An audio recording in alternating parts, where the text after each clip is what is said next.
另外呢，近日在美国外交家杂志上，哈佛大学贝尔福尔科学与国际事务中心主任、肯尼迪政府学院首任院长格拉汉姆·阿里森教授发表文章，称美国不应在南海问题上使用双重标准指责中国。19号，本台记者专访了阿里森教授。China has been stressing that this court has no legitimate jurisdiction on the issue concerning sovereignty, which has gone beyond the limits of the UNCLOS.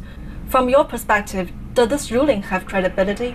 The court is actually quite clear about where its jurisdiction lies and where it doesn't, but you're certainly correct that the media accounts of this and the press accounts have made it out to be a ruling about the sovereignty claims over the islands, about which there's a dispute between China and its neighbors, but about which this arbitration panel has, under the law of seas, no authority to make judgments, and about which it makes no judgments.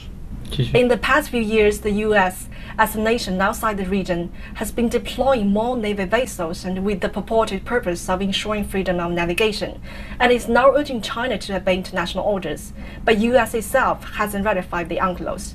Do you think this action by the U.S. will lead to a resolution of the conflict in the South China Sea? Is the U.S. using a double standard in this?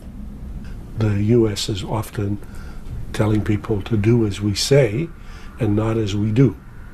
So Americans are accustomed to a level of double standard or hypocrisy, indeed in international relations, and in the case of Nicaragua, where the U.S. was brought, or a case was brought against the U.S. by Nicaragua, the International Court found against the U.S., and the U.S. disregarded.